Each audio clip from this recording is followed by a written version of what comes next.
Hello and welcome to Historia Romana. Episode 1, The Aborigines.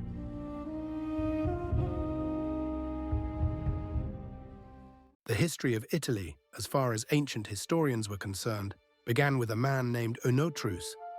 Oenotrians was the youngest son of Lycaon, the king of Arcadia, who was said to have killed, cooked, and served one of his sons to Jupiter, the king of the gods, to test whether he was truly omnipotent and could sense human flesh.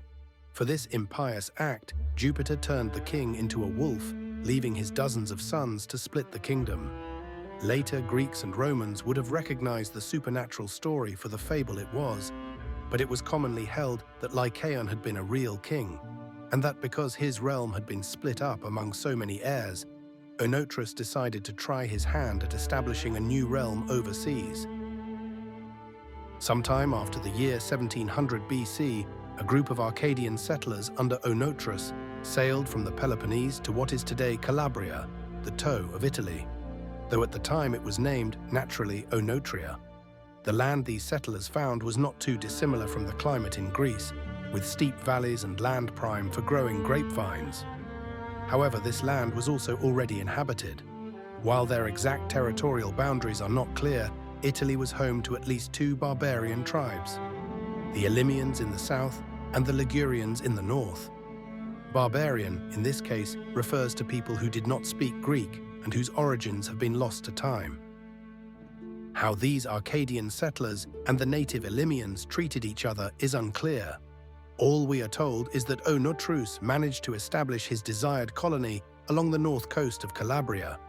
In the following decades, his son Italus created more colonies along the Tyrrhenian coast, thereby giving the land the name which it retains to this day, Italia. Dionysius, Cato the Elder, and many other prominent ancient authors regard these Oenotrians as the oldest ancestors of the Roman people. Around 1350 BC, the Pelasgians, non-Greek natives of Thessaly, were compelled to abandon their homeland and migrate to Italy by land. Unlike the vagueness surrounding the migration of the Oenotrians, this process was definitively hostile, sparking a war between the various barbarians. A faction of Oenotrians, seeking to expand further northwards, decided to make common cause with the new arrivals against the native barbarians. With combined forces, the Oenotrians and Pelasgians defeated the Elymians and Ligurians near the Albula, or White River, upon the land where Rome would one day be built. The surviving Elymians fled south to an adjacent island, then called Trinacria for its triangular shape, and immediately fell into conflict with the Sicanians, a people thought to have come from Spain. The Ligurians, meanwhile, fled north and resettled near modern Genoa, where they displaced a native group known as the Siculians. These Siculians, in turn, fled across the ocean to Trinacria, where they defeated the exhausted Elymians and Sicanians.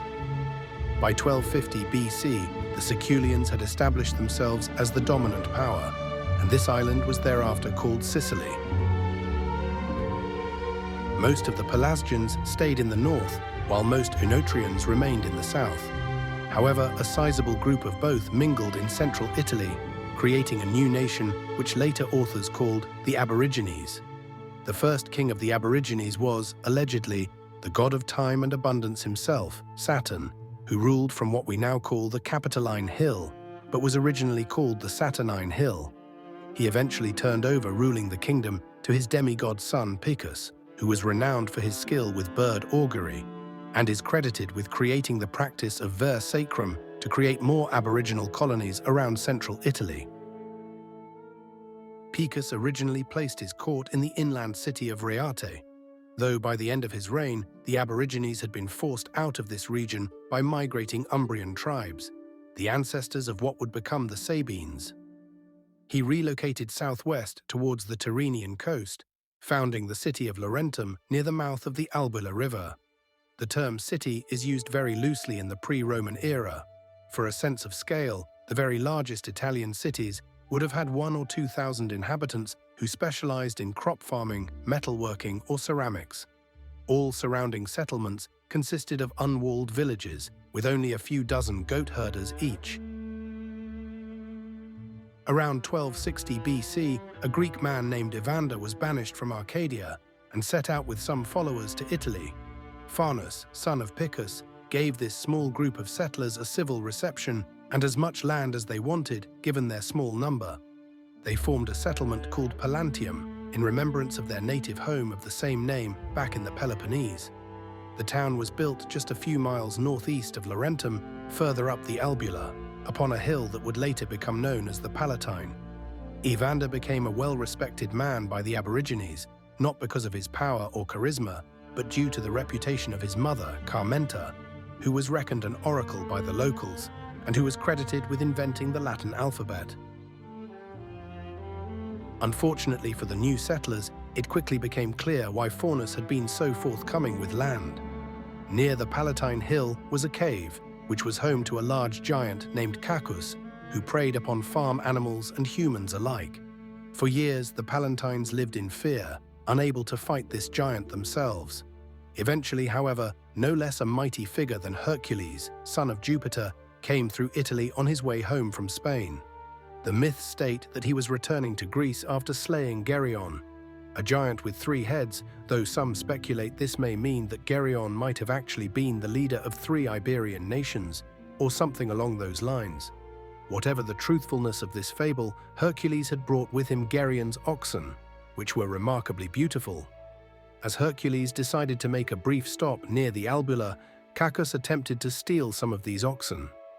Despite trying to cover his tracks, however, Hercules quickly tracked down and killed the giant.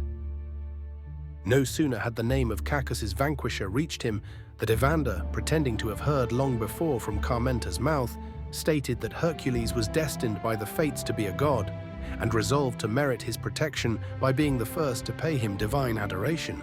He immediately erected an altar and, with Hercules' permission, sacrificed one of his young bulls in his honor.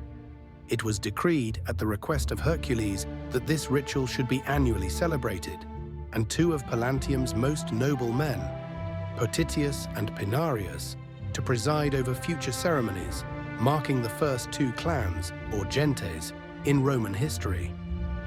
Before leaving Italy, Hercules is also alleged to have had a son named Fabius, progenitor of the gens Fabii, and founded the city of Herculaneum in Campania. Some years after the departure of Hercules, the throne was passed to Latinus, officially a son of Faunus, but rumored to be another son of Hercules. He reigned for 35 years in Laurentum, and it is from him that his domain eventually became known as Latium, which then roughly consisted of the land between the Albula and Numicus rivers in west-central Italy. As Latinus grew old, his only son died young, and so he began looking for a worthy noble to marry his daughter Lavinia to. He eventually settled on a man named Turnus, the prince of the nearby Rutulians.